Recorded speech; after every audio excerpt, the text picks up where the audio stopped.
Welcome to another episode of the Parents Lounge. I'm Jamie Kaler. I am joined, as always, by my partner in crime and my co-host, Mr. Jason Gowan. How are you today, brother? Hello, how you doing, buddy?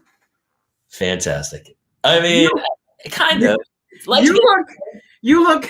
There's like two facets of you right now. You look both completely relieved and like re-energized, but also completely exhausted at the same time. Dude, I mean, it was fun. My buddy Mike Sisko, my old improv partner from San Diego, who I think is now in New York. Is that right, Mike? We used to do improv down there. So I lived there for my 20s. And so I went back and I did the La Jolla Comedy Store, which is, for most comics on earth, it's like one of their favorite clubs on the planet. Super fun, great staff, and you're in San Diego. And it was really, it was super fun, but I had 2 shows a night and then I couldn't sleep.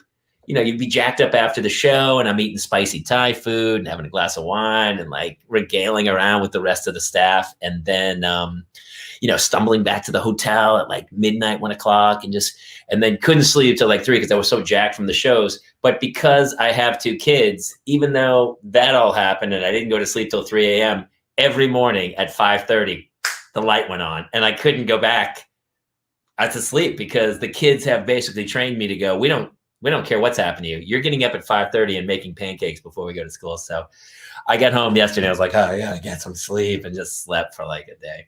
Did you go down and just make pancakes for the hotel staff then, or? Yeah, I went down and they had the little, no, I just laid in bed and tried that. You know, when you're like so tired and you just are trying to sleep and it's so frustrating because in your mind, you're like, well, the kids aren't here. The kids aren't here, but you've been so ingrained with that responsibility that your brain's like, no, something's wrong here. We should be doing something.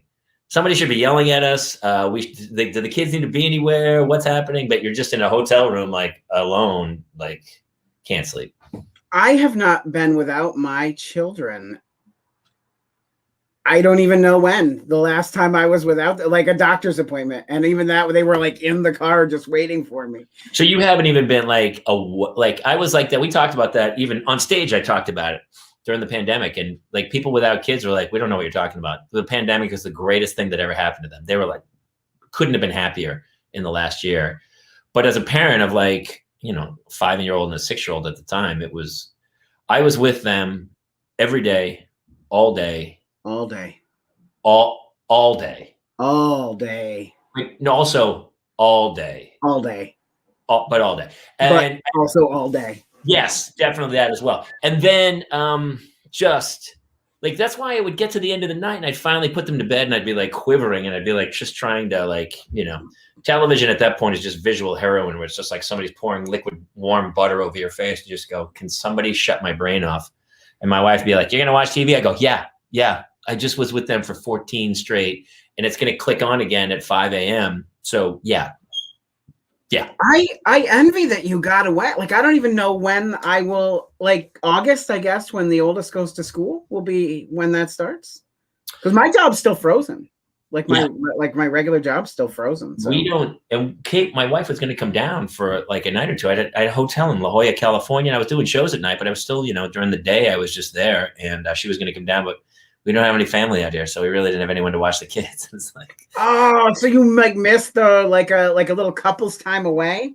Yeah, I mean, I did have 2 shows at night. Like I would get to the club at 6:30, and then I'd be there until midnight doing shows. But it would have been nice to get away. But I mean, we talk about that a lot with. I'd love to hear what people say in comments, whether they have, because everyone says it takes a village, but the problem is if you don't live near your village, you're in serious trouble. Is that really different? Because like our village is here. Like we have family here. Is that like how hard is that to like exist in that space? It's gruesome. Anytime you want to be away from your kids, you have to pay for it. Like you have to pay someone to watch your children. I mean, we have great neighbors and good friends and stuff. And we've can occasionally, but the kids are so young, it's tough to like go have a sleepover and stuff. So, and we have 2 of them. If it was 1. But you can't say, hey, can you take both my kids for the night? People would be like, are you insane? Our village broke up with us. That's funny.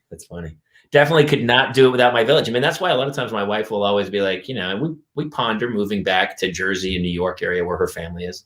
Be great. I love our family. It'd be awesome to have some family to dump our kids on, which is hilarious. But yeah. If and when we do escape from them, we can't put them all on one person because our three are nightmarish. It's like living hell alone. Maybe that's the greatest excuse to not have the third. Like 2 is like, you could give somebody 2 kids and go like, take these. But when you give someone 3, you're saying, hey, I have 24 bags in my car. Can you carry them all at once? And you can't. It's impossible. No. Yeah, that's a real job for 3. Well, the other thing is like the twins, like their conscience split. So each of them only has half a conscience. And so when they're at a place, they are destructive. Like the oldest one, you can reason with him to some degree, but the twins, they don't give no shits. None. No, they don't. Why would they? They don't. My kids don't care.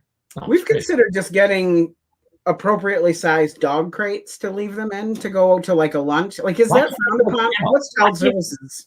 Why couldn't you kennel them? Feels like why is there no child kennel?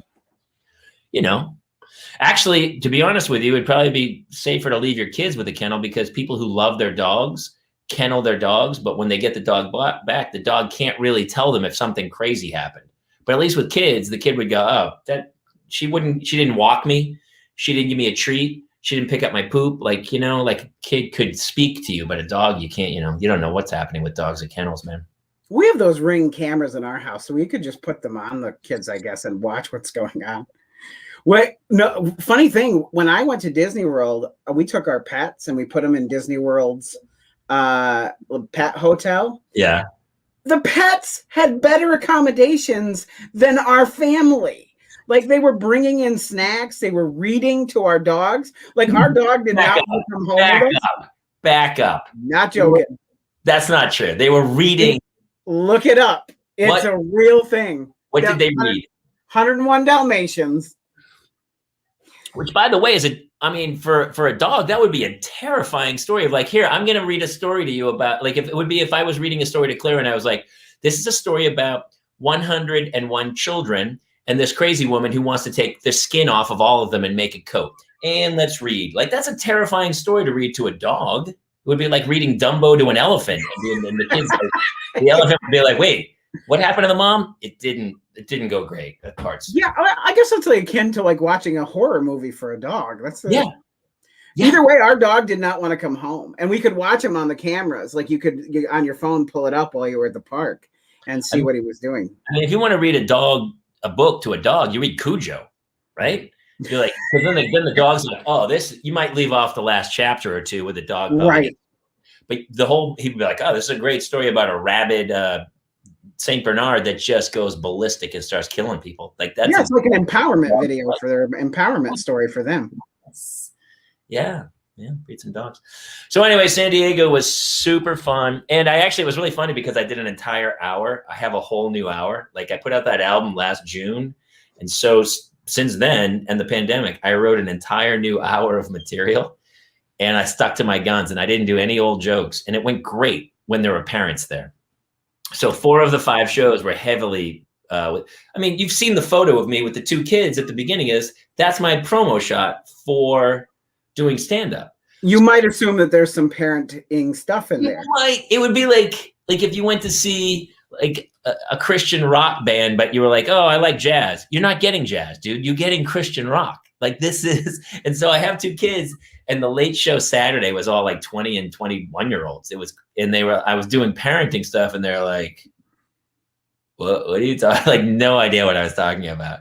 And could you just switch when that happens? Could you just switch out children with avocado toast and they get the like? Actually, I should have found a substitute of like bad, like instead of children, it's like dating a bad boyfriend or something. And you go, yeah, my boyfriend, just wouldn't pick up his plates, and that his room was a mess, and just it would be everything like kids, but then it would be a boyfriend. But they were like, hid his headphones under the couch. And like halfway through the show, I was like, look, I could do old material, but honestly, I wrote this and I'm doing this very specifically for a reason. And it turned into, I told them, I said, this is kind of like a Christmas Carol. and I'm the door knocker with Jacob Marley's face warning you about the future. And they were like, they didn't get the reference of A Christmas Carol. What? I have a joke in it where I go, I'm too old to have kids, having kids at my age is like getting a DUI just as you pull into a driveway. And then I talk about Lethal Weapon and I say, I go, I know I'm too old to have kids because I was watching Lethal Weapon the other day, and Danny Glover's character, who's like retiring from his lifelong career and keeps saying, I'm too old for this shit. I'm 6 years older than him. All the old parents are like, ah! And then the kids are like, what? Really quick, what's Lethal Weapon? I was like, you know how I know I'm old? Because I'm quoting Lethal Weapons from like 1986. And people are lighting me up. Super fun. You're gonna have to quote like the 21st Fast and Furious, I guess, to get them to know. Yeah, we got to get into that feud between The Rock and Vin Diesel. I read something. Vin Diesel doesn't want The Rock to be such a prominent part of the next movie. You've made 11 of them, dude. Take the paycheck and shut up. Yeah, I mean, the guy's getting paid to be the voice of Groot. So, like, really? I'd love that big. So it was super great to be away from my children. But, it's funny. I mean, I of course was down there and, I'm like on the cove of over the water. And I'm like and there were seals or all these seals and all these kids were looking at the seals. And I was like, oh, this is great. And then half of me was like, my kids would love this. What? So it was what it was. We are going to get one day away from them next week because we have to take my wife to her heart scan appointment. And so we've got, my parents are taking the twins and her parents are taking Jace so that we just can't combine powers. So we're going to have an afternoon. You got to break them up. I think, honestly, it was funny because we finally did that for the first time in a long time where my wife went back east. Yeah. And she took one of them. And she didn't want to. She goes, I don't like to split them up. And I totally was the opposite. I think you should split them up. And I will tell you, when they were split up, it was unbelievable how well behaved they were.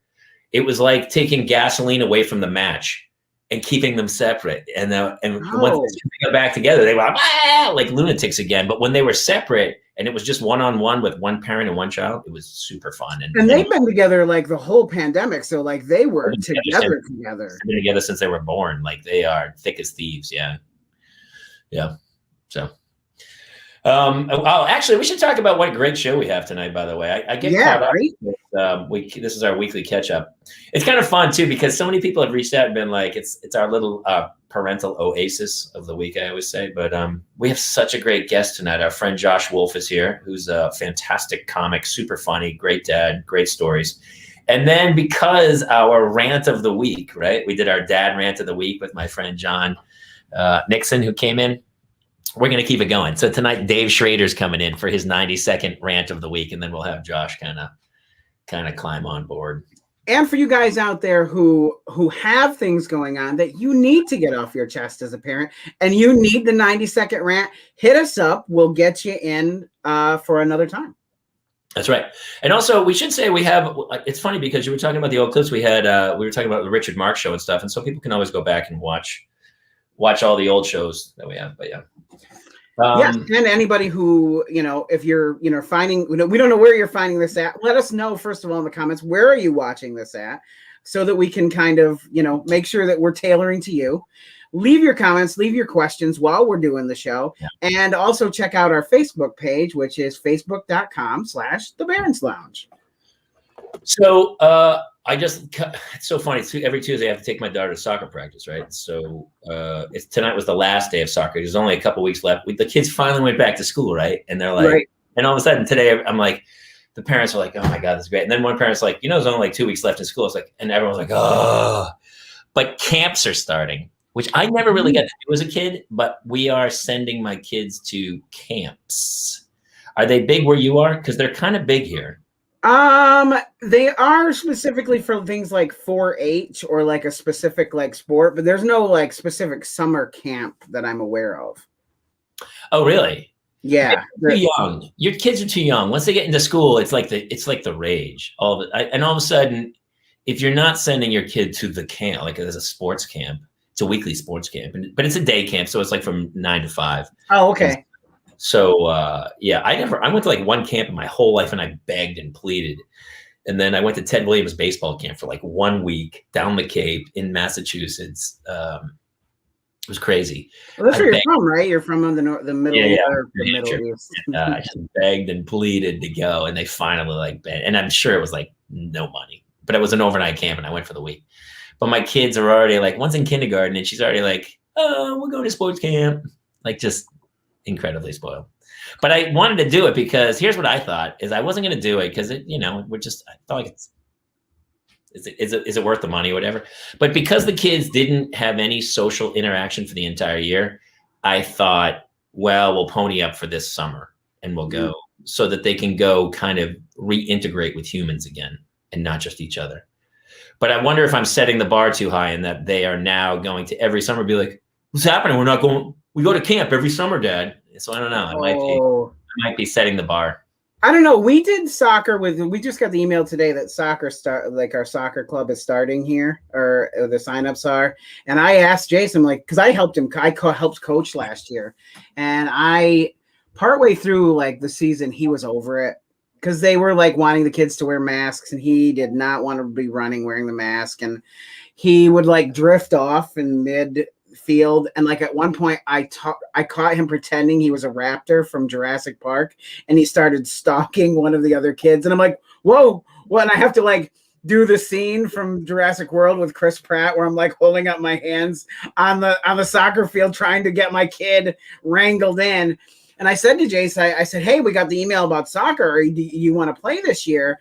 And he goes, about that, I don't know. So I don't know if we're going to be playing again this year, but he did not seem terribly thrilled about it because I put a stop to the raptor attacks. What I love is honesty, first and foremost, because even Hannah, like we were going to soccer and she was playing soccer. She's like, yeah, I'll go. Yeah. I was like, yeah, listen, if you don't want to go, we're paying for this. So I'm not sure you don't have to do this.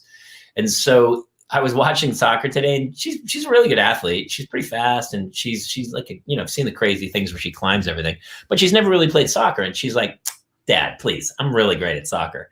And she was playing with these other little girls who've been like playing like 2 and 3 years, like 4 days a week on these AYSO, who can really handle the ball and step on it and pull it back.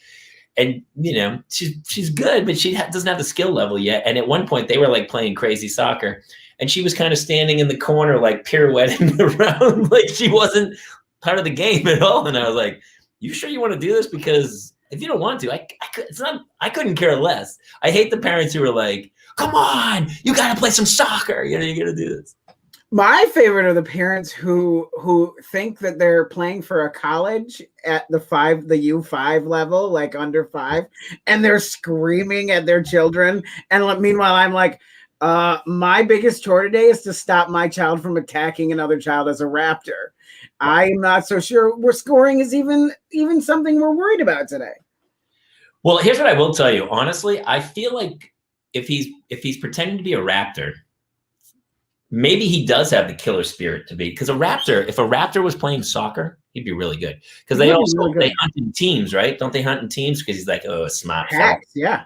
They hunt in packs.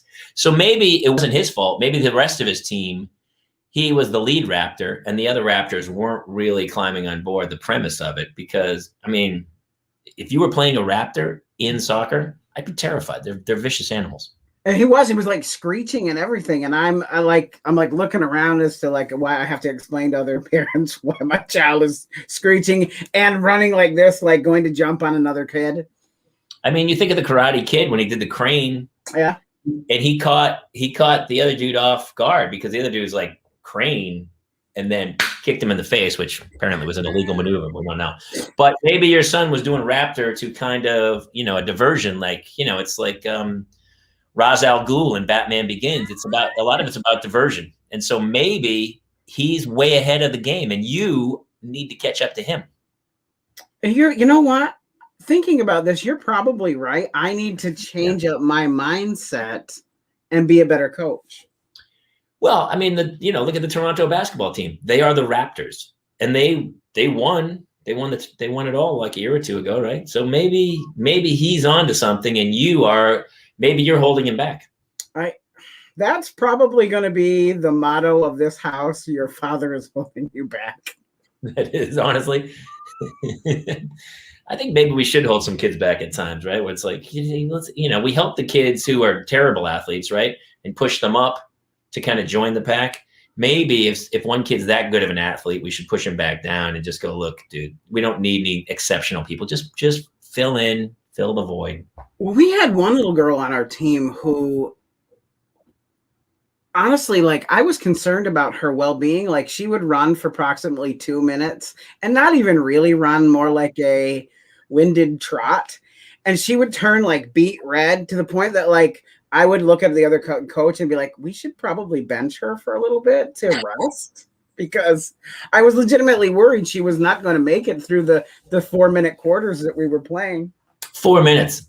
Yeah, it's like 4 minutes. We switch them out every 4 minutes because they don't focus longer than that. My daughter, I don't know how she's not in good shape. She runs around all the time, but we went to the soccer thing, and before the coach even got there, like, we showed up, and then her friends were running around on the field, and she ran around for like 30 seconds and then laid down on the sideline for like 20 minutes. I'm like, really? You're 7 years old. They're also, it's like water and snacks. It's like, I don't remember snacking and watering like they do. Like, my daughter will be like, I'm starving. And I go, you don't really know what starving means. You all day snacks. They really like snacks. I've kind of become like a snack butler every day. Yeah. Cause you had like, I remember when you were in the other room, you had like the whole wall of snacks. And actually they're almost gone. And so I got to go to wholesale Costco is my favorite. So wholesale Costco has the big boxes of like things you would sell somewhere, like some little store or something. And so I just buy those, whether it's the Nutella or whatever snacks. That's the best part. The snack time after is the best part of sports, says Katie. I don't know about that. That is for the kids, especially in this area. The kids, like, the snacks for them is like, it's like getting to heaven at the end of your life. Like, that's like they've worked this whole game. Like, they would do their life to get to the pearly gates of to get like one of those a pizza Lunchable or a Lunchable of some sort. My kids, it's all, I mean, she, even on the way home, like, we were coming home and I had dinner already done because I knew we had the show. So I had like a rotisserie chicken, some cucumber, avocado, some carrots, and I had baked a sweet potato. And on the way home, she's like, I look in the back and she's got the Nutella with the little sticks. And I go, whoa, what are you doing? We're going home for dinner, you crazy, insane person. And she's like, well, I just have a little snack. And I go, yeah, I know how it works. You have the snack and then you don't eat the carrots and any of the vegetables. And then you are like, right after dinner gets thrown in the trash can. And she's like, I'm kind of hungry. Can I get another snack? And you're like, dude. I see TV's Dave Schrader's showing his face into the room. Bring him in. Josh Wolf is supposed to be here already, isn't he? Yeah, he is. He was supposed to be here. So what we can tell you about Josh Wolf is, I don't know, he has a lot of fans and he's really funny. He's a good friend, but he does a little show called High Live with Josh Wolf.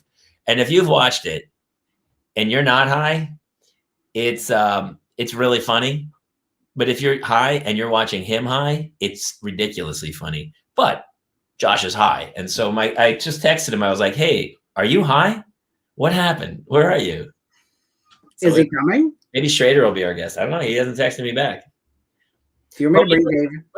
Let's bring Schrader in anyway, because Schrader's had an interesting day. Ladies and gentlemen, from the Holzer Files, as seen on TV, television's Dave Schrader. Is he frozen? He's frozen.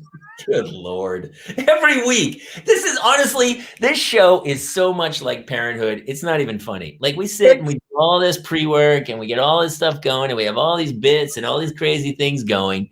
And then invariably there's a bad connection or Josh Wolf does not show at all. He's going to say, oh, I didn't know it was live. Was it live? Even though we were like, dude, we're live all the time. And what's funny, directly in the email that we sent to him live, right on. He has 3 kids. How did that work? I don't know. Honestly, sometimes when you have guests anyway, it's just annoying. It's all about them. I have kids. Honestly, the best part about this is just chatting and not talking about it. Letting it out. Yeah. How did your wife handle being alone with the girls this weekend? That's a fantastic question. She was mom of the year. It was really funny. And for the last year, she's been working and I was out of work because I'm an actor and comic, and the pandemic kind of put the kibosh on that. So I didn't see her for like the year while I watched the kids. And then over the weekend, she sent me a photo like every 4 minutes of like, hey, we're making cookies. Hey, Claire's in the park on the bike. Hey, the kids are watching a movie. Hey. I was like, we get it. We got it. You figured it out. It's all good. So honestly, it was kind of cool because she kind of had a girls' weekend. Ladies and gentlemen, from the Holzer file, Jamie, you're gorgeous. Says the dude. Send him the link. We should have Taylor can come in too. Why don't we have a free for all and have Taylor? TV's Dave Schrader's here. What's happening, brother? Hey, my friends, just hanging out with my buddy Josh Wolf, getting high. You know what, everybody, we're just going to start torturing Josh Wolf from this thing. I heard you kind of had a little bit of a crazy day. Anything you want to talk about? Holy cow. You know, as a parent, there are very few calls in life you don't want to get, right? I mean, you want to hear from your kids. You want them to check in with you. You want to hear fun stories of their adventures around the world and their dates and what the grandchildren are up to. But the one call you don't want to get, Dad, I've been in an accident. And that's the call I got today. So luckily, I was able to keep my heart in check. It was a spooky day, but my son Linus and daughter-in-law were sorry, my cats decided to trash the place after I threw my Josh Wolf joint at him. My cat or my kids were on their way to work this morning, and Minnesota drivers. What can I say? Not my kids, but the psychopath in front of them at a green light on an off ramp just decided to lock up his brakes, and they plowed right into the back side of him, crushing up the front of their car. And then the guy took off from Florida. Figures, Florida, man. What can we expect? And they were rattled up. My son's leg and ankle are a little messed up. My poor daughter-in-law took some abuse from the seat belt and from the airbags, but both of them are thankfully in great condition. My grandson Declan is doing great, so everybody's at home recuperating. But that was a touch and go moment for Grandpa Dave this morning. Oh, I'm sorry, man. Yeah, well, you know what? Like I said, it all worked out in the end. Everybody's healthy, happy, safe. A little bumped and bruised, and if all we've got is a messed up car, I could care less. You know, we say that, but okay. So now, all right, let's. Well, we say it because I don't have to buy him another car. But say you did have to buy him another car. I'd ground the shit out of both of them. Okay, that's what I'm. Yeah. No. Sit there once they go. Like my daughter, we talked about that where my daughter cut her headphones, and she's like, "You're going to be mad at me," and I was like, she was sobbing so much I couldn't be mad at her, but in reality, I was super pissed. Oh, sure. Of course, I was super pissed. I had to go to Target that afternoon. See, listen, you've got to, we've as parents, there's a certain level of power we have to give away. There's a certain level of experience we just have to realize we don't know. Like, yes, all of it. Every bit of it. I remember one day, my ex called me upstairs. She's like, Dave, come up here. And I come upstairs, and there, when I open it, is the Hair Massacre. That's all I can say. And there on the floor were all of their dolls. All the hair had been cut off of every doll in the house, which is ingenious, right? Why? Because it distracted me from noticing that it started with them cutting each other's hair, and it went horribly, horribly awry. So my daughter, who was about 4 at the time, convinces the 3-year-old, if we just cut the hair off all of our dollies, Daddy will just think it's our doll's hair. Except for my 4-year-old had a big bald spot right up here, and my other daughter's kind of, I don't know, some Art Deco borderline. They went full 2007 Britney, huh? Oh, it was crazy. But, you know, so here was my two choices. I looked at them, I laughed, I shook my head, I said, guys, give me the scissors. They gave me the scissors. We talked about the danger of scissors. And then I called and got them into a hair salon, which cost a lot of money, but we got their hair fixed. They both looked like little Minnesota moms. That was the only way you could cut the hair. They had it just looked like little Minnesota mothers. I don't know how else to explain it, but they were adorable. My ex-wife was not as understanding. She got very mad. I'm like, listen, we've all been through this. How can you get mad at two little kids? This is just part of the growing up experience, cutting each other's hair. And they did it, and it, whatever, it is what it is. I thought it was cute and funny. I try not to get mad, and I try to weigh those pros and cons when I come into conflict situations. Sometimes I explode like Vesuvius. Sometimes I just roll over and expose my belly for rubs. That's all. I think, well, Josh is texting me. Josh Wolf, some huge issues. Hold on, says Josh. Oh, we're gonna light him up. Did you tell him I lived the hair apocalypse and a horrible car crash today, and I'm here? Some huge issues. Hold on. I mean, listen, somebody better be dead. Dave, maybe he was the one that hit your family. Yeah, very well could be. Here's what I think about on that. The run. Yeah, is I'm starting to get to this point where it's like, hey, man, it's your life. I don't care what you look like.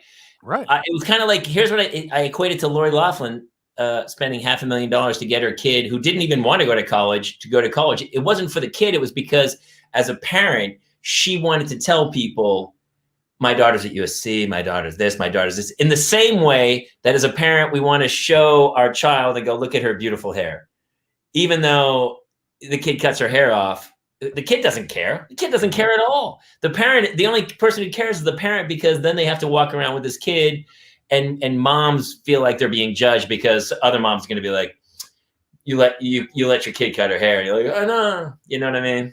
Listen, that's why I keep my head shaved. I really have long, luxurious locks. But I just like my girls to realize this is what happens when you cut your own hair. So it's the temptation may be real, but the realization is worse. So don't do it. You guys don't look like you're buying that. No, it's a choice. It's a choice for you. I get it. Have any of you guys ever had your kids attempt to leave home and pack their bags and go? Yes. It happened to me this weekend. How did that work out for you? I was going to let him. I was going to tail him for a little while just to see where he went.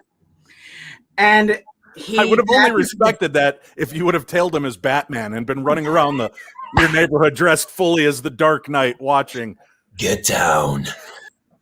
If I'd had more time, I totally would have done that. I think that I totally would have done that. So he grabbed a suitcase. He packed like 2 shirts, some shorts, a pajama, no underwear, no socks. All right, so he's taking after dad. Exactly. He grabbed a pillow, his best stuffed animal, and $1 so that he had money to buy food. And we let him go. We let him go out the gate. And I hid behind the shed, and I was kind of watching him go down the street. And he was outside, and he just starts sobbing uncontrollably. And the neighbor lady goes, Jace, what's wrong? And he goes, my mom and dad threw me out, and I don't have anywhere to go. I'm just alone now. Why does your son sound like Chris Griffin?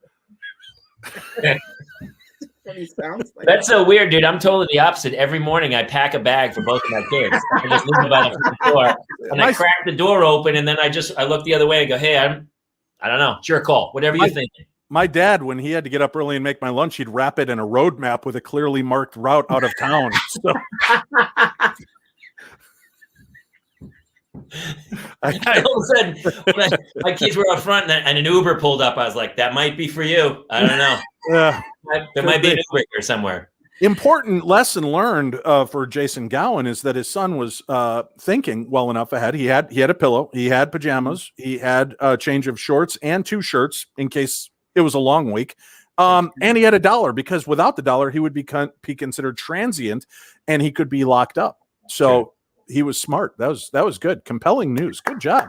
So what did you do? How did you shake him out of the doldrums of thinking he was thrown out?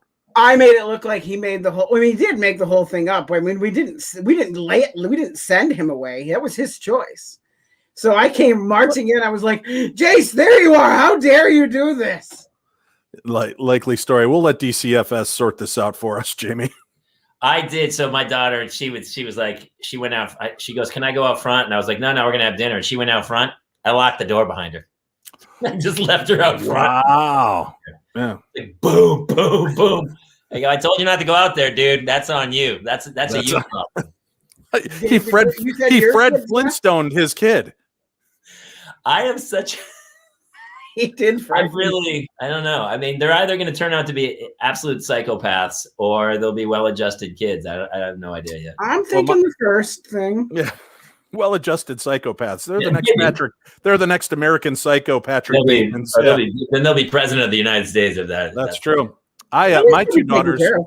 My two daughters decided to leave home in the dead of winter because they were mad at me for something ridiculous, like I didn't let them have extra zebra cakes for dessert or some nonsense. How dare you? I ate them all. There was no more to give. Yeah, sorry. It wasn't you weren't letting them have them. You just didn't want any left. Right. Dad's licking the plastic wrap, a rationing problem. Right. So they packed their bags and took off. And it's the dead of winter. My daughter's in her pajama pants and a tutu and a jacket with I think not a turtleneck, but what do you call it? Tank top. Then the older one who dressed the younger one, she goes out. She's got her hat on. She's got no jacket because she made sure to give the good jacket to her little sister. So that was at least a sign of compassion. That's long gone now that they're teenagers. But they made their way out. My oldest daughter, Kayla, goes, Dad, do you know the girls are running away? I'm like, yeah. And she's like, should we go get them? I'm like, it's cold out there. Let's see how far they get. And those little jerks left. They were like down around the corner, out in the street. It's like a CCR song.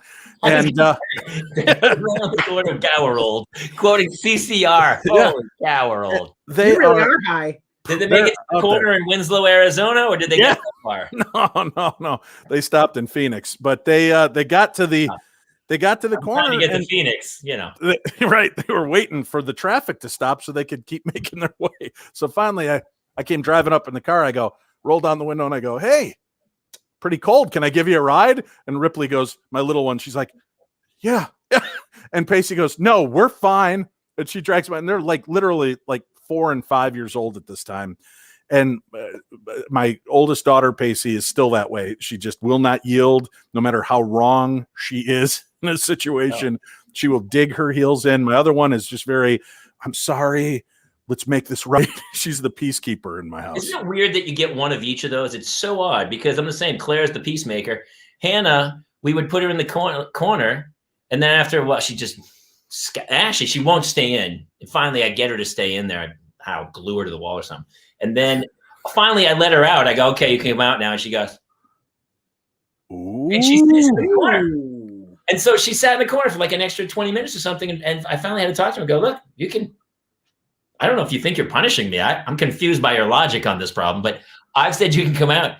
If you sit in there all night, best night of my life. This is a present you're giving me by staying in the corner. I don't know what to tell you. And she was like, she doubles down. I'll stay here longer. You're not following the logic of what's happening here. I don't think you're following the logic. No, I know. She was showing you. She's like, you are so dumb. The funny thing is, you think you have the say. I'm staying where I want to stay. That was the end of it. You had no power here, right? It was like that scene in Fright Night when Roddy McDowell holds up the cross and the vampire touches it, and you have to believe in this for it to work. And she knew. Oh, that's such a good line too. Yeah, because if you got to believe in it. Yeah. So she just dug in and she looked at you and she's like, "What you gonna do?" We covered CCR. We covered Fright Night from 1980. Mm-hmm. Sure. We should just call this like flashback. And I talked about Lethal Weapon earlier. We're just as it should be. I will tell you, I was distracted the other day. I woke up. I bought a movie. I'm an 80s guy. I unabashedly, I love 80s movies and entertainment. I love the Crocodile Dundee movies, even Crocodile Dundee in Los Angeles. And there was a new movie out, and it's called like The Excellent Mr. Dundee, starring Paul Hogan, John Cleese, and Chevy Chase. I'm like, count me in.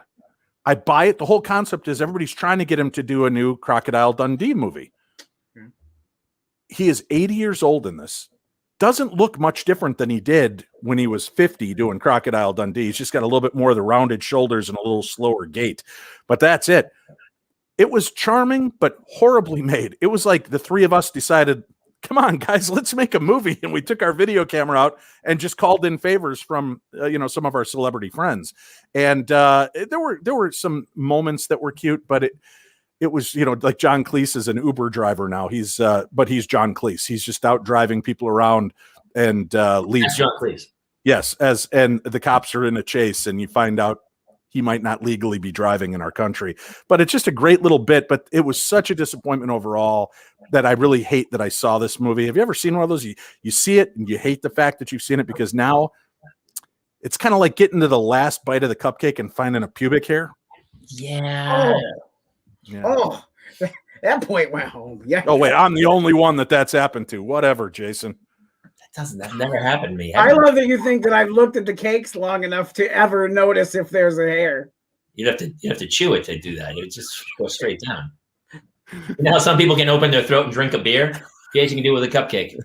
I've seen him with a straw. It's amazing.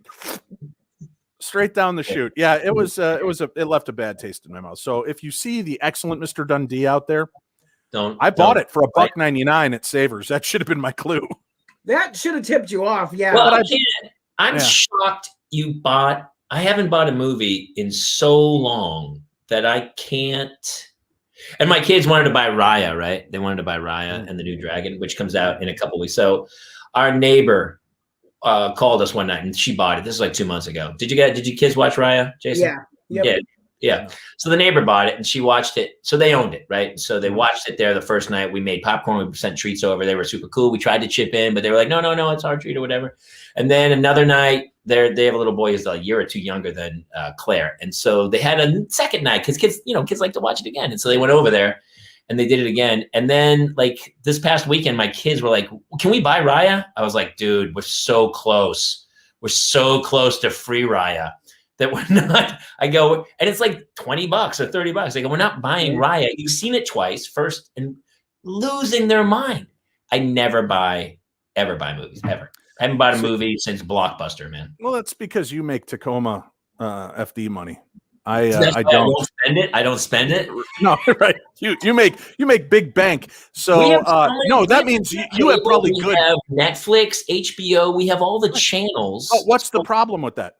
The problem is when the internet crashes, you got nothing, son. NUTHAN, nothing. I could be off on that. I'm not sure. Yeah, I feel like it was a little off. Yeah. Yeah, I feel like you went too far on that one. The internet. No, the internet sucks. I lose like internet the guy here. who might have just brought down. Did you do the pipeline? Were you the guy who hacked into the pipeline? You seem to know the internet pretty well. I don't. Hey, can I ask you? I went off topic. Don Wilson. Here's a question. Is there a way we could make some things that are not connected to the internet? Is that a possibility, or does everything called DVDs? No, he's not paying attention. They're called DVDs or Blu-ray discs. No, yes, that's true. But I mean, does our car really need to be connected to? Do you have to be able to turn your car on from the airport so you can heat it up before you get out to the parking lot? Jason, Tacoma FD money. Yeah, I still have a small brontosaurus running my engine in my car. I gotta get out there and crank it. Dude, I'm old school frugal. I say I'm frugal. My wife says I'm cheap, but I don't. Well, we had a huge fight this week because she went. Do you know Erewhon supermarket? No. Mm-mm. No. Again, we don't have Tacoma FD money. Well, I don't either anymore because she goes to Erewhon, which is like this. It's like Whole Foods on steroids. Like if you could make a Whole Foods that was even more expensive, it would be called Erewhon. EREW. They're never going to sponsor us now, by the way. So she bought. Was that on the table? Like, did you talk to them recently? I was speaking with them, and I go, no, you're out of our price range. I mean, talk to me, other people who are messaging me because my wife and I have the biggest fights. She'll buy like a little packet of raspberries for like $9. Where I'm like, are you clinically insane? Those are 2 for $5 at Ralph's. We're not doing it, man. I can't. She'll buy like a thing of grapes, and they're good grapes. I'm not gonna lie to you, but it's like $15 for a little bag of grapes, and I'm losing my mind. Like I don't usually buy it at Costco because it's, you never go through it. It rots. It's not great, but you got to find that middle ground, like a Trader Joe's or a Ralph's. You can't go to Whole Foods for all your stuff. It's just too expensive. I will tell you, I agree with you on that. My wife is the kind that will go I'm getting organic raspberries. Aren't they all organic? Don't they all grow from the ground? No. There's no pesticides. There's no sprays. This is so much better. But the one thing I will treat myself to, I don't care. I will pay $28 for a half-pound container of cotton candy flavored grapes. I never even heard of those. Is that a thing? Shh, listen. You can physically hear me getting fatter and my heart seizing up as I talk about it. Cotton candy grapes. I also heard the small is it covered in cotton candy? No. Somehow, through the magic of science, or perhaps voodoo, they have infused the flavor of cotton candy into the grape. So it looks like a grape. It squeaks like a grape, but it tastes like cotton candy. Dude, you're pronouncing the word wrong. It's not grape. It's vape. It's cotton candy vape. No. And by the way, so that I've heard of. Totally. Oh, God. No, they are amazing. Cotton candy grapes. It's one of the few things in life that I allow myself to have besides all the zebra cakes. How high are you right now, Dave? He's imagined the grapes. I'm not imagining grapes. Honey, bring me the cotton candy grapes. Apparently, Josh will come back next week. He goes, some huge issues. Hold on. Had a serious issue with a neighbor. I hope his neighbor's not watching this, by the way, or there's going to be a shooting probably in Nashville tonight. Was his neighbor bogarting the J, or what? Was that? No, but apparently something went down with the neighbors. It's funny because we'll have him. Obviously he's not going to make tonight. It sounds like, but he'll come next week. I have the greatest neighbors. I've heard the worst nightmare neighbor stories, lawsuits, like insane stories of fences and nuts. But I am lucky that that's our village. We have amazing neighbors and I feel blessed, but I'm also shocked when people who live next to each other can't make it work. Have you had that? I don't know. We're the problem in our neighborhood, so I'm not really sure. Our place looks like the Munsters. We've got a dead yard, dead trees, bats hanging around the attic. So people avoid me. And then I've got the darkness radio plates on my car. People just... That is true. Halloween. But even if you were like that, I would talk to you as a human. But I think that's the problem. People don't communicate. You do have like a weird, creepy hearse, like a hot rod hearse out in front of your car, like the Munsters. No, but I do wear a pinstripe suit and wear a little mustache and call my wife Tish in front of them. Is that weird? Do you have the big loudspeaker that just plays the music like do do do do do do do do do do do? Yes. Are you guys the weird? I'm like no. I'm aggro. No. I'm like the crazy aggro guy that they go, like they see me and they jokingly go, get off my lawn. Like that's who I am. But it's in a likable old curmudgeonly way, like a Walter Matthau way. Not so much Archie Bunker, but wait, they see you and they tell you to get off their lawn? Well, they say it to me like that's what I would say when they're mocking. Oh, gotcha. I'm the get off my lawn guy. Yeah. In the neighborhood, but I'm also like the first one to go. Sure, take my lawnmower. I do need to. I'll lift your piano. We have the greatest group of neighbors, and it's really, really super helpful. And they all have kids, and there's no animosity between any of the parents. Like people have come over and done unbelievable helpful things with everybody in the group.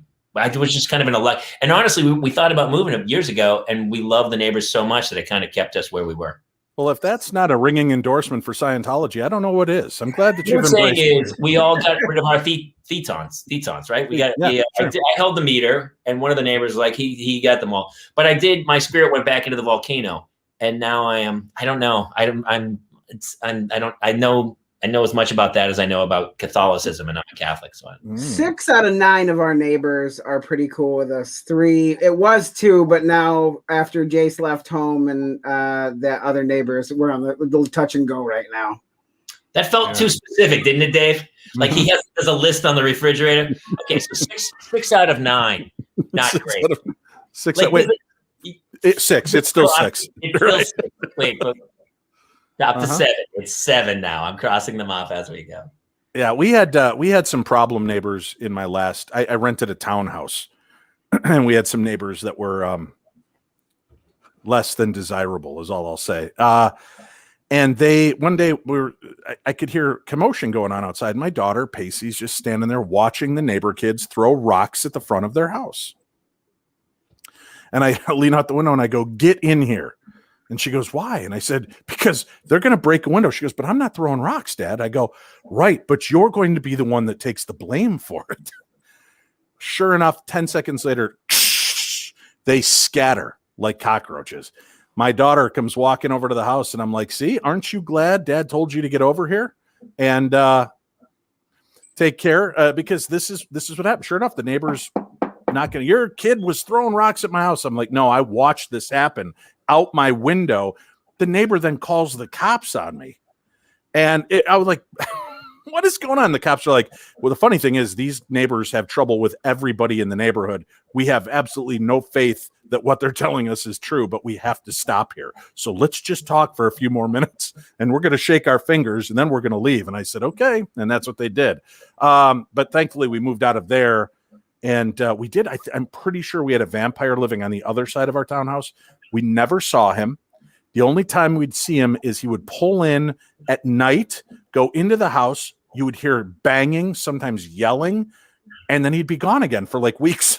I didn't know if it was like a torture porn cell from Saw or a vampire living in there. My kids were freaked out every time they saw the guy. And he only showed up at night once in a blue moon and did something horrible in the home next to us. Please. That's a little weird. Once in a blue moon. That's not a vampire. That's a wolf man. Get your mythology right. I will say, though, he did make the best sausages Paranormal in town. Investigator, my ass. Oh, he made... Dude, what was that movie, Motel Hell? Is that what that was? Yes, Delicatessen. Let's see if we can keep naming movies where they eat people. Soylent Green, 3. I got 3. Yeah, you do. Night of the Living Dead, Dawn of the Dead, Day of the Dead, Diary of the Dead, Survival of the Dead. The Road. No, that's with Bette Midler. That was a movie that was loosely based on the life of Janis Joplin. She eats Janis Joplin at the end if you watch that's right. I remember. No, Cormac McCarthy. Oh, there's another one. There's something about the bone, the devil's bone. Oh, that's a porn. That's an adult film. The Devil's Bone. Oh, there is. How about Witness Infection? Porn. Witness Infection. Carlos's movie, Witness Infection, right. Another movie. The Range 15 guys. I will tell you one thing. We're going way off in weird tangents here, but if you guys want to see a great zombie movie completely overlooked by everyone, it's called Fido, and it stars Billy Connolly and what is it? Not Kate Moss. What is her name? Trinity from Carrie Moss. Yes, Carrie Moss. Carrie Ann Moss. It's set to this. Big fan. Then you have to see it. I'm not even going to tell you. It's a zombie movie. Do not watch the trailer because it ruins it. Watch the movie and you're welcome. That's all I'm going to say. Fido. Fido. Fido. I love Billy Connolly. I love Billy too. He's the best. Yeah. Billy Connolly. Yeah. That's funny, man. Yeah. I have been watching. Dude, honestly, when the kids go down at night, I'm like, I mean, I can't be the only one who's like, I did a joke the other night. I go, I was talking about the quarantine. I said, the best thing about the quarantine is at least I got to spend it with my best friend, my Sony 70-inch television, who he and I really get along. My wife's like, I hate that joke so much. But honestly, I don't know about you guys, but listen, I don't gamble. I don't watch video games. I don't cheat. Yes. Fucking watch television, man. That's one. I mean, can you give me one thing? And also, it's like if I played the Beatles like every Sunday morning, you wouldn't be like, "Ugh, you playing the Beatles again?" But God forbid if I watch Casino, and she's like, "Well, you've seen Casino, Billy? What, you can watch this again?" Yeah, it's art. I'm looking at it and taking it in. Did you marry Rodney Dangerfield? Yeah, you're watching Casino again. I don't get no respect. Boom.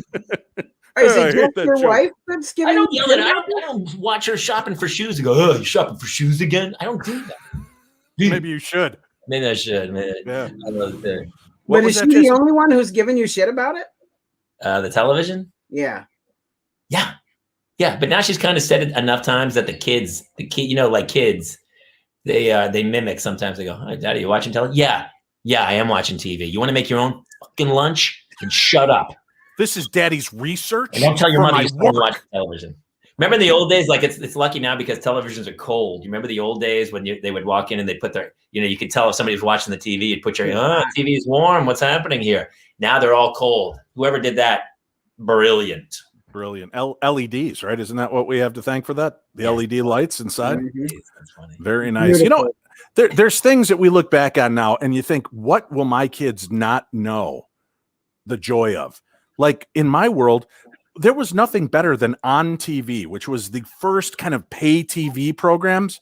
But at night it was scrambled porn. So if you were right and you could fidget with that knob in the back just enough, sometimes you got slanted green boobs for like hours. It was amazing. They'll never know that kind of pleasure. They'll never get to know what it's like to try to finagle. Now everything is available to them. They turn on the TV and Was it pleasurable? Because like it was so stressful, like trying to get it just right. It was like you really had to earn your porn back then. I was only using one hand, Jay, so it didn't really bother me as much. What were you doing with it? Oh, you're a righty. Nice. I know you're a righty now. Yeah. Hey, and I think, Dave, I think that's a fantastic point about today's child is that there's no effort necessary. They're just stumbling through it. Like even today, my kids, I was trying to get them ready for soccer. They were watching a show. Back in my day, my mother would have been just like, get up and go do this. I was like, pause the TV, go do this, come back. You'll pick it up right where it was.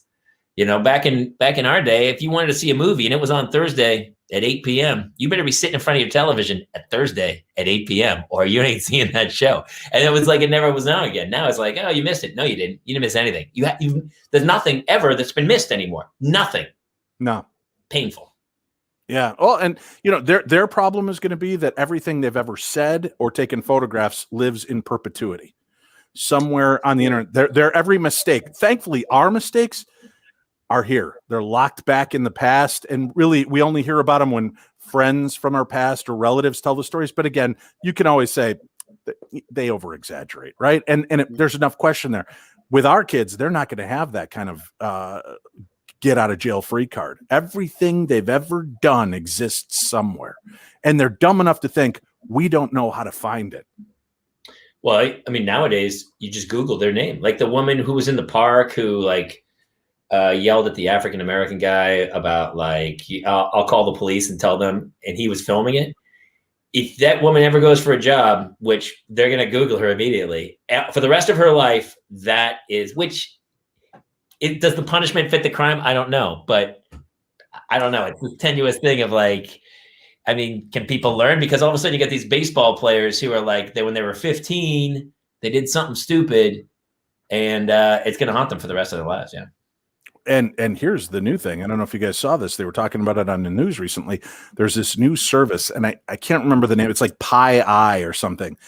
But what you do is you go to pieye.com, and you could take a picture of your daughter and upload it, and it will search everywhere on the internet, even the dark web, and it will bring you back any picture where your daughter's face is in it, which is good for numerous things. You can find anything that they've hidden out there. Sure. You can find anything that's being passed around in bad places. It's pretty incredible, but there is no hiding anymore. There's no discreet Jason and Dave hiding in the garage looking at, Jugs magazine, and we get away with it because we hide it again. With you, Dave. Yeah, you should. But now you can't get away. Everything is there. That's a very scary, very weird aspect of life that I can't impress enough upon my children. And I keep begging, I'm like, please, you don't realize everything's going to come back at you. Now I'm even watching. You don't even have to post it. They'll hack, like the celebrities, they hack into their phone and took them off private phones and took it from the cloud or something. They never posted it. They were stolen. And once it's stolen and it's out there. So even if you just take it and hold it. But the problem is, Dave, I don't know if I would ever do that for my kids because I don't want that. I don't want the image in my head. I don't want to see it. It's like George C. Scott back in Hardcore when he goes to find his daughter. Again, this movie from the 70s or something. She gets lost in the world of porn or whatever, and he has to find her. And he sits in the movie theater and he sees her on the screen, and you're like, I don't want to. I'd rather not know. I'd rather just be blind to it. Not me, baby. I'm going to Liam Neeson this thing because if my kids ever vanish, I will find them. I've got the Bat computer set up in my room. I will be toggling pictures. If they show up in Nantucket on an AM, PM grocery store, I will find them, Jamie. Well, at least now I know if my kids go missing, I'm going to call you. Yeah. Because you apparently have a very special set of skills. Honestly, if the joke is right, don't ever do anything that you're good at for free. So you could make a lot of money doing that. Yeah, or for zebra capes. I don't know if you picked up on that yet, but I'm pretty easily purchased. Is that right? If it's one thing I learned this week, it is the zebra cakes are like the key to your heart. Dude, there's something sugary, demonic about them. I don't know what it is. Cotton candy grapes. Do you know what I have stuff like that. Sure, a couple things that I'll spend my money on. Yeah, like they have those crazy giant mandarin oranges at Gelson's, or like the heirloom tomatoes, where you're like, is that $12 for that tomato? And you're like, you eat every. Oh, yeah, of course I can do that. But I mean, you can't with kids, especially, dude. They can eat. You know, I lived on Spam and mac and cheese as a kid, and I survived. So they don't need $9 raspberries from Gelson's. No, but Jason, does your heart break a little bit that I'm talking like zebra cakes? He's talking giant mandarin oranges and tomatoes. That's his big give himself. Oh, don't give me. I went into a state of euphoria when he said mac and cheese, and I stopped listening. I do when I go to Victor Benet's, I get a little rum boba. And if I'll spend money on like a nice Amaro or a nice whiskey or something. I'll spend. I'm a hot dog aficionado. In Minnesota, we have a place called The Wienery, and it is a very fancy hot dog restaurant. Why do you guys look like you're like in a JCPenney's photo studio? What's going on with your backdrops? Thank you, Uncle Rico. I like it. You guys are good. Okay, so we're going to all do that for the one seat. That's it. Who got the picture? We'll freeze frame it. We can clip it. Yeah. Well, you know, the great thing about Josh Wolf, by the way, apparently there's a college student living next door, and she cut herself like real bad in the kitchen. So I think I don't know. Maybe she was cutting lemons. She cut her head off, or I don't know. Something happened. Well, we'll hear about it next week because we cutting weed and something went horribly wrong. You're breaking up the crystal meth and a piece shot up in her eye. That's the worst. He's outside of Nashville. You hate to see that happen. Yeah, life is crazy, but hey, man, you know what? I'm hoping the next generation kind of reclaims the identity of finding and having fun again. I don't want to sound like the three old guys that are, we've turned into Statler, Waldorf, and Astoria, right? We're just the three grumpy old men shaking our fist about what the kids are missing out on. But I do mourn for them for that, and I hope that my grandchildren find that joy of playing again, and just involving and engaging. And I give you a lot of credit, Jason. You are one of the best dads I've ever seen. You engage your kids' imagination button like nobody I've ever seen, and that you have got every costume made for them, and that you are, dude, that is so phenomenal. I applaud that because I was too busy watching Tacoma FD to pay attention to my kids. New season's coming out this fall. Actually, I think Lemmy and Heffernan might come on here in the next few weeks. I've reached out of here. Lemmy was texting me while I was in La Jolla, and I was like, dude, come down and do a guest set. He's like, let me see what I can do. But he couldn't make it work. But he was gonna just drive down for the night and come hang out in La Jolla. They're funny stand-ups too. So yeah, maybe we gotta come do Acme, man. Yeah, please. You know, there's plenty of comedy shops here in Minnesota. I'd love for you guys to come on out and we'll have a good time. Yeah, just having fun, man. That's what it's all about. Speaking of having fun, how about this? This is a weird bit from my childhood, right? I grew up, again, TV related, the Monkees, man. I loved staying home to watch the Monkees after school, and I loved the music, the hijinks. I went to the 20th anniversary concert back in 1986. This year is the 35th anniversary of their 20th anniversary. I'm going to see the Monkees farewell tour. Mickey and Mike, the only two that are left. I'm going to see them in Chicago and in Minnesota just to go see their last. I've seen like every iteration of them possible, and it's been great. So I'm going to go watch them fade off into the sunset together in their final tour. But is there like a hologram of Davy Jones and Peter Tork that performed them? Or? It's sad, but you know, I mean, they're still joyous. It's such great upbeat. They have, I mean, it's like Queen or something with Adam Lambert. You can still, the music's still the music, and it's. Well, Mickey and Mike sang a lot of the songs as well, so it's. Sure. And then what they really did nicely was the song "Daydream Believer," which was Davy's. When Davy passed away, they turned it over to the audience, so they play it, and the audience sings "Daydream Believer" to them. That's cool. Which was really beautiful. Kind of a cool little. I do the opposite. I don't listen. I paid you to sing. I didn't come to sing. I want you to do your job. I'm joking. I'm going to go to that's why you don't like hecklers in the audience, right? This is my job. I'm up here. Let me do this for you.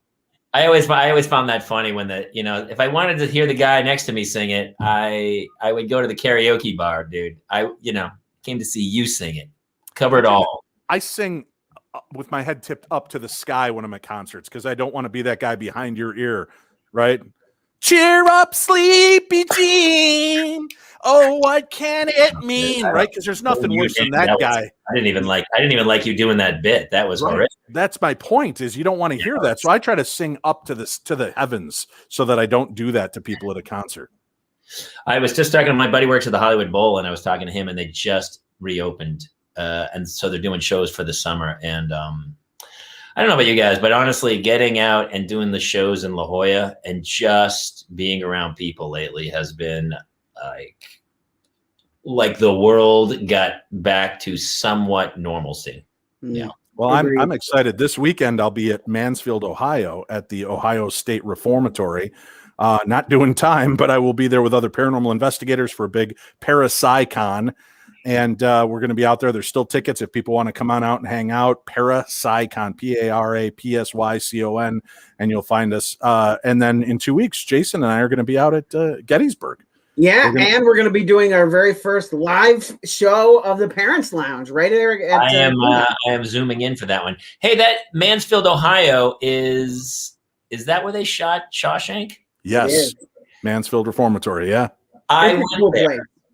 And Air Force One, the scene when they're in Russia and they've got the Lenin pit, that's up in their little area as well too. They filmed that in Mansfield. There's a lot of cool stuff. I was shooting something in Ohio. I mean, no, I was doing the Funny Bone, and the guy was like, "Hey, you want to go to it?" And I was like, "Yeah." And this is crazy story. The guy across the street was an art director, and he built the interior of the Shawshank. So I had gone to the real place where they shot the exterior stuff, and then I went to in his house. I was like, "You did?" He just pulled out all the artwork, and they had built all the levels of the interior. Wow. And it was cool. It's still a classic. And today I was reading that Kevin Costner had turned down the part of Andy Dufresne. I can't see him doing that role though. I think I can. He would have been fine. But Tim Robbins. I don't know. Tim Robbins owned it. Because you needed somebody that was good but wasn't going to overshine the rest of the story. Yeah. And Tim Robbins Costner was too big, I think, to be in that role. I think we've covered almost every movie from the 80s. It's been a good run of movie coverage. That's not true. We didn't talk about Strange Brew yet. Or Gremlins. Well, he just got punched in the face in New York, right? Didn't he? Oh, God, yeah. Rick Moranis, unbelievable. That's how the world has changed, by the way. Can we all just say it's like somebody was like, you know what? Rick Moranis has it coming. That dude, that's how angry the world is. When somebody's punching, it's like punching Mr. Rogers at this point, where you're like, wow, why would you hit Rick Moranis out of everyone on earth? That's the dude who you're like, I'm done with your face, Moranis. You got He seems like the nicest guy on the planet. That was brutal to hear, but thankfully he's okay now. I don't know if we'll ever see him come out of retirement. I wonder if he's doing the Disney Plus Ghostbusters show. No, he's doing the Disney Plus Honey, I Shrunk the Kids reboot. He's doing that. Well, since we're doing our movie run, we should wrap pretty soon. We always say we're going to be only an hour, and then but honestly, it's so much fun that I never want to get off the thing. But we lost one of the all-time greats today. Charles Grodin passed away. 86 years old. So maybe each of us will pick one of our favorite Charles Grodin appearances. Midnight Run. Midnight Run. With De Niro. That scene in the train car when he's like, "Hey Jack, it's a good-looking chicken." Just the whole delivery. Charles Grodin was so great in everything. And he was so subdued that he could just play humor in such an elegant, I don't know, is that a right term for comedy? Elegant? He was elegant in the way he could turn it, and kind of like a Cary Grant. It's subtlety that made him so nuanced in what he did. I don't know if he knows about me, Jack. I can't fly. I still say that when I get on planes. I do that. I don't know if he knows about me. I can't fly. I'm not going to make it. I can't fly. The Great Muppet Capers. Yeah, he does this every time too. He goes, why don't you get the steak? You know what? I'm gonna get the lobster and we'll do a little surf and turf. I love that movie. It still holds up too. It's so good. So good. All right, Jason, what you got? I said The Great Muppet Capers, my favorite, because that was like when I was a kid. That was like He was the greatest bad guy in that. Always good. And obviously, he was supposed to be The Graduate. Did you know that? He turned it down. It was supposed to be him over Dustin Hoffman. Burt Ward too. Yeah, I didn't know Burt Ward, but I knew Charles Grodin. He always regretted it, and they weren't offering enough money. He was this like low budget new director bullshit movie, and he was like, "I'm not doing that crap," and he turned it down. Beethoven says when he here's my pick, kind of obscure. Heaven Can Wait. Yes. Oh, all day I couldn't stop thinking about it, even though of course Midnight Run was the first to pop, but Heaven Can Wait with Warren Beatty, I just remember as such a seminal film as a kid. And it's of course a remake of Here Comes Mr. Jordan with James Mason, and I just loved it. And Charles Grodin and Diane Cannon in the other room every time they think they've killed him, and they didn't. Yeah, Charles Grodin, so great, so great. So yeah. We've lost a lot of entertainers again in the last year here. It's going to be like people are going to forget. Like there was so many people going this past year that from years from now, they'd be like, "Oh, is he? Oh, he did go that year." And that's right. Did you watch the Oscars? I watched the In Memoriam part. And it was like 3 hours long. It was just like, wow. And it was, nobody held for, like, everyone just was like 1 second. It was like gone. Yeah. Well, I don't know that anything's going to ever beat 2016. I think this is what endeared my wife to me, right? We lost David Bowie, Prince, right? Glenn Fry, not Glenn Fry. Who's the other guy? Yeah, it was Glenn Fry. There was all these amazing musicians. And then what happens right at Christmas time? George Michael dies. And what does my wife send me? This isn't when we're dating. We're just friends. She sends me a meme that says, just when you thought you got out of the year safe, wham. That's such a good joke. I love that. It is. And there's George Michael. So we've lost. I mean, I feel bad that I'm only thinking of 4 names right now, but there was so many musicians and actors that we lost in 2016. Plus my mom. It was just a hellish year. So that's so crazy, dude. My mom passed too. But she was very, very old. She was 94 years old. She had a wonderful life, and she passed. So it was George Michael within 2 days. George Michael, Debbie Reynolds, Carrie Fisher, and my mom all went. And so my family, that was the running gag, is that she ride shared with them up. And so that's all we ever talked about. It was all the pictures of my mom and Debbie Reynolds and Carrie Fisher and George Michael in the car going to heaven. And that was our redeeming thing for the year. My mom's thing was she had found out she had cancer. She was slowly fading, and the Cubs won the World Series. I'm on the air doing Darkness Radio in Minnesota. I'm watching the game in the corner. I'm talking to a guest from Chicago. He's tortured because he's watching the game at home too. And I go, just be prepared, because if this happens, the show stops. And he's like, that's fine with me. We're going, and my mom's listening in Illinois in her hospice care, right? And we're sitting there, and I'm like, yeah, wow. So you saw the headless spirit of Cubs win! And I'm just chanting. I'm so excited and happy. My mom, I go in and she goes, well, I got to see my Cubs win and Donald Trump win the presidency. It's time to leave. That was it. That was her comedy. So she was, she took off after that. Calamus just popped in I guess he's coming in for a second. So you guys, the dude dead, Taylor Calamus showed up with a new baby, number 3. But sorry, he's like right here too. We haven't spoken, but congratulations. We had texted you. Congratulations. I don't know how you're still producing as many videos and content as you are with a new child. It's insane. I've multiplied myself. Are you multiplicity? Are you getting stupider as it's going down the chain? Yeah, I'm the stupidest one. Well, do you know what? This is Jason and Dave, buddies of mine, and Dude Dad, obviously. Dude, I see your stuff. He does the Husbands of Target and about 100 other videos. Dude, it's insane. And with the new baby, I'm laughing every time I see your videos. Do you see, like, every time I do like a story or anything, all the comments are just like, bro, you look tired. And I was like, oh, yeah, I guess I am. I mean, how is it? I know you work so many hours a week. How are you? Are you doing the feedings at night? Just losing your mind? No, Heidi's pretty much handling all that. It's more like with the new baby, it's like, because we got a 5-year-old and a 3-year-old as well. Yeah. I'm pretty much just on like older kid duty. because she can handle all the baby stuff because she's got the bosoms. So you got a great set yourself, though, brother. Don't sell yourself short. Dude, I think you could do it. Just with breastfeeding at our house. rough up the nipples. You'll be all right. Yeah. They work for a bit, and then he starts to, it's just like his passy, It does the trick for a bit, just for a bit. I'm going to tell you, I'm watching that, and I don't. The first year, I don't know if I loved it. I don't know if I loved it. I didn't love it. Of course. What year did you love, Jamie? Now I really like it. It's like pretty, it now. Yeah, I've loved it for the probably once they kind of maybe after a year when they start to have personality but the first year is just like it's like here's a Fabergé egg, don't break it. It's like you're just holding it, trying to keep it alive for like a year. It's like a very loud plant. And you have to water 24/7. Yeah, exactly. Yeah. You're right there with the watering can at all times. You're like, oh, let me step out, in the garage and have a beer. Oh, nope, gotta water it.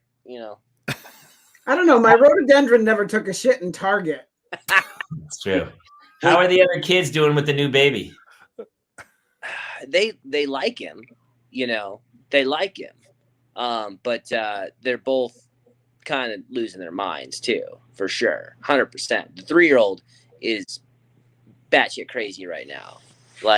Because she's not the baby anymore. She's not the baby anymore. Now she's Jan. She's the middle kid. Yeah. Oh, nobody wants to be Jan. Nobody wants to be Jan, dude. No.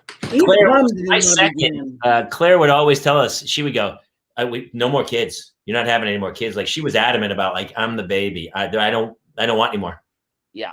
No. Our son, our 5-year-old dragged our son's, one of our twins' car seats out on the porch and told us he was leaving it for Amazon to take.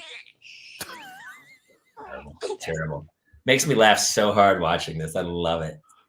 The first baby we've ever had on the show besides Dave. I know. Oh. My when my wife was pregnant with our daughter Pacey, we were vacillating between the name Pacey and Lola. So we kept referring to her as Pacey or Lola.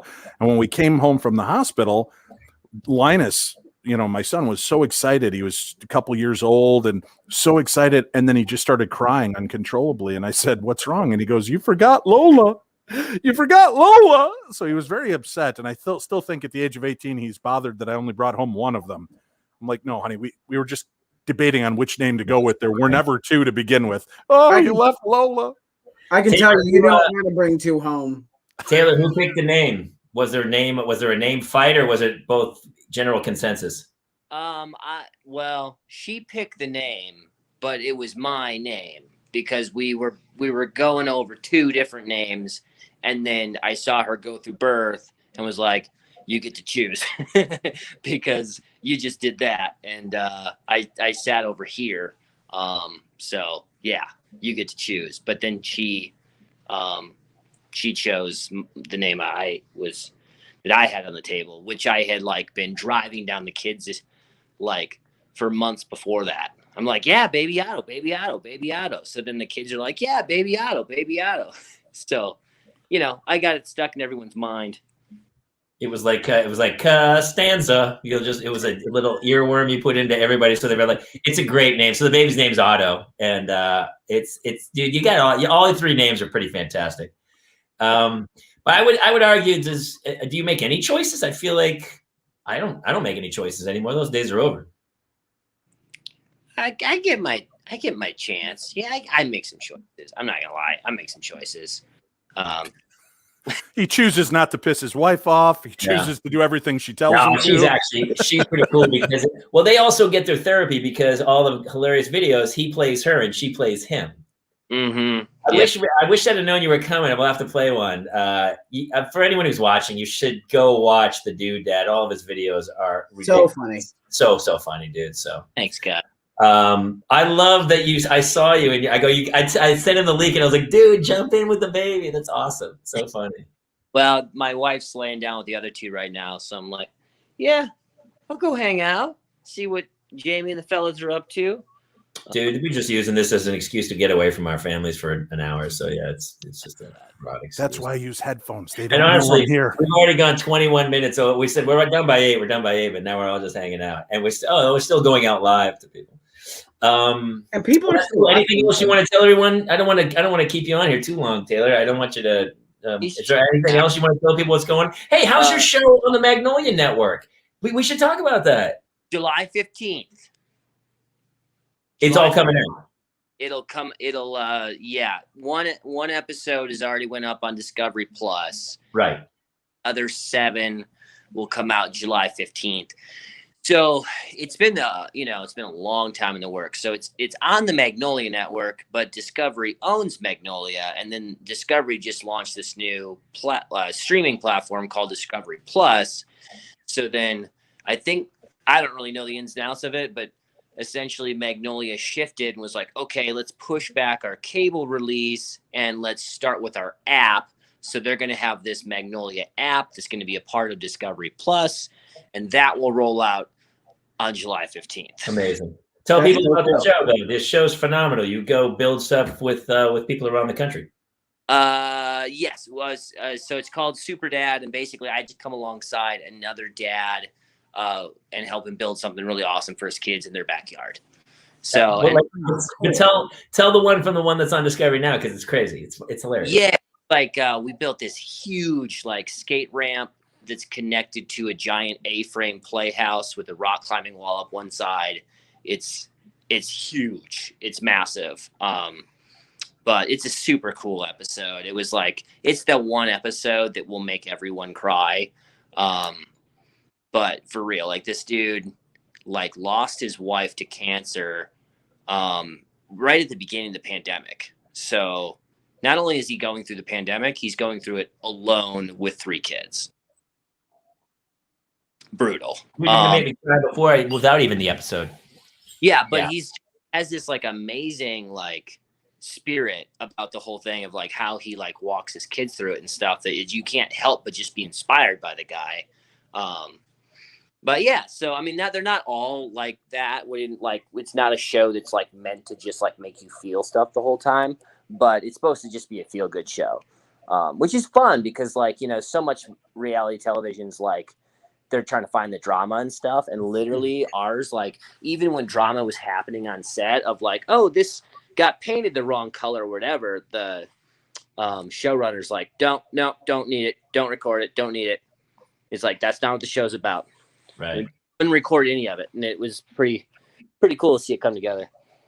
Well, it's cool. It's just it's a validation of all the other stuff you've done, because all the crazy stuff I watched you build was all positive. It was never, that was always the beauty of it. It was never negative. It was about the joy and obviously the exhaustion of parenthood. But I love you built a little car with the video screen in front with it's my favorite thing you ever built. And all the little the crazy mechanisms in the backyard. It's just nuts, man. It's really fun. You can't sit down yet. No. Honestly, it's warming my heart to watch this, but it's also making me just go, oh, thank God I'm not there right now. Yeah. Are you also in 2 weird places where you're this is so precious, but at the same time you're squirming at the very idea? I don't miss that first year. I miss the little babies and stuff when they're 1 to 2 was super fun. But now Hannah was student of the week this week, and Claire, I took Claire bike riding today. It's super fun, but yeah, this is a good reminder. I need to go get my vasectomy. I haven't done it yet, but I need to take care of that soon. Does it matter if you're not having sex? By the way, I was waiting for someone to take that. I set you up pretty perfectly, I thought. And just, it's that random. It's just that one. That's what it'll happen. And that's what it'll even be more frustrating because really, we only had sex once in 3 years. And it really took, Yeah. It's it's your sperm or a bunch of prisoners that have just been watching that one guard. He's gonna put guard in. He's gonna, that's our shot right there. That guy at that gate. That's when it. He puts his guard down, we're out. He escaped from Alcatraz, and they never found that guy. They don't know where he is. You never know. You can get away with it. So So is 3? Are you done at 3, or is there going to be? I mean, obviously now you get a franchise fee, so you could have go up to 6 or something because you're you're from a small town. You're a six child family, I think. 3. I would do that now. Talk to me in a year and a half. It was like 2 days after this one came out that my wife was like, I don't think I'm done. I'm like, what? You're wearing a diaper. Like, how do you say that right now? You have stitches, a lot of stitches. You have stitches. You're like that right now you say that. That's crazy. But well, once you have 3, Jason has 3. And I mean, once you have 3, then it's wide open. You can have 4, 5, 6. It's no different. Yeah. There's no, thank you. Yeah, everyone loves baby content too. So actually, when you first were pregnant, I was like, oh man, we're gonna milk this one. There's gonna be a few videos involved with this thing. But honestly, dude, each one of them was better than the one before. I was like, did you see the one where he exploded into the world? No. What? No, I didn't see that one. His birth, not his actual birth video, but the fake birth video. I never saw it. Oh my god! We'll pull it up at some point. Yeah, it's called. I guess people need to go to Dude. So where can people find you actually? Because we'll pull this off as a clip also, and then just share it. Yeah, just search Dude Dad, Facebook, Instagram, YouTube. But the video's called Dad Induces Labor. I thought it was the most brilliant thing, and it didn't take off like I thought it would. But I still think it's hilarious. Isn't it funny? Sometimes the thing you think's the best, and then the little thing you threw away is the one that just blows up. I'm gonna describe it to you because you'll just be like, wait, what? So we did some camera tricks, and we basically my wife is she's mega pregnant. She's 40 weeks, 2 days pregnant, and she's like, I'm done. I'm so done. I'm like, all right, no worries. I'm gonna induce you. Which everybody thinks one thing, but then there's this whole setup where I put her on a lawn chair and put her feet up and have her kind of recline her back, and then I give her an air hose and put it in her mouth and make her suck it in. and then we literally we had a stunt double for Otto. It was this little fake baby. We flung it out of her dress and then cut that shot from my buddy throwing the doll across the yard. So it looks like a oneer. So you just see this doll just come screaming out of her dress. She gives one good big push, flies out, clips a tree branch. And then I catch it. It's I thought it was the funniest thing we'd ever done, but it didn't take off, but I still think it's hilarious. That's hilarious, man. But yeah, I can see some people this is the most offensive thing I've ever seen. No, it wasn't that. It was just I don't think anyone was offended. It's just weird. Weird. But then it cuts to again, it's a oneer. We make it look like a oneer. Did you catch the baby? I caught the fake baby, then I walk over with the real baby, but we cut it in a way that you can't see the camera cut. So I walk up, and then that's when everyone's like, holy shit, that's the real baby. How did that not go viral? That's I insane. don't know. Yeah, that's pretty impressive. Yeah, I will tell you, dude, with your stuff, the camera work, whoever's shooting it with the punch-ins and it's so well done, man. It's so well done. Thank you. Yeah, that's all. I mean, we were fortunate enough to get to a place where we were ready to bring on more help. And my buddy DJ, he also left LA to come move here with us, with his family, and and start doing this stuff with me. And he's just really good too. Yeah, the two of you guys shooting together. I mean, it's really cool. It's really good stuff. So you know what we'll do? We'll take that clip and then we'll cut into. I'll pull the video off of YouTube and then we'll splice them together. Your little telling story, and then have that as the tag to go out on to go show it. But yeah, absolutely.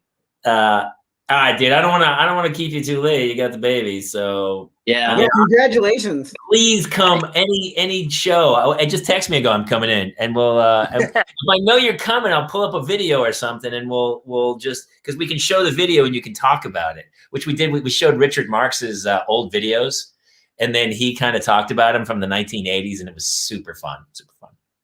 That's awesome. Yeah, we're here every Tuesday night. Oh, sick. Awesome. I'm Dude, right. Go get some sleep, will you please? All right, everybody. Taylor Kalmas, Dude Dad. Thanks, brother. Good to see you. Guys. Dude, that's it. It's like 8:30. This has been the longest show. And we still have 37. We have a bunch of people on that one feed watching. We had a lot of people, I think, a while. Super fun. Dave Schrader's the man for showing up. Josh Wolf is going to come next week. He's going to talk about the whatever tragedy. Whatever tragedy befell him, unless another tragedy. He's gonna answer some questions. You know what? I'm gonna put together some shit to write him up. So. I have a lot of just very confused about what happened, and I want to know. I mean, for a guy who does high live for a living, I'm pretty sure some weird shit just went down. So, super fun show tonight, my brother. Right? I love it when stuff falls apart and then falls together. So, yeah. I was like, so what are we going to do now? I know you were texting me. You texted me and you're like, is he coming? I go, I don't know what's happening. And then Schrader was supposed to come. He was like, he saw what was happening. He's like, I better come in early and save the day, which he did. Yeah. Tell everyone, take us out and tell everyone where they can find it and how to go back, and then who else is coming. Absolutely. Well, next week, apparently Josh Wolf will be coming back to join us. I think Archie's going to make an appearance. Archie, we haven't seen Archie for a few weeks, but it'll be nice to get another check in with him, see how him and the kids and his bathtub full of alcohols are doing. You can find us at our Facebook page, which is facebook.com/theparentslounge. We do the show live every Tuesday night, 10 p.m. Eastern, 7 p.m. Pacific. And you can find it on Twitch, YouTube, and our Facebook page. That's it, my brother. Super fun show tonight. I mean, actually, it was a huge therapy session. I feel so much better. So you look more relaxed now. I know everything's kind of. It's like, well, also once I put them down, everything was fine. So, all right, my brother. To everybody watching, thank you so much for joining us, and we'll see you next week here in the Parents Lounge. Good night, everybody.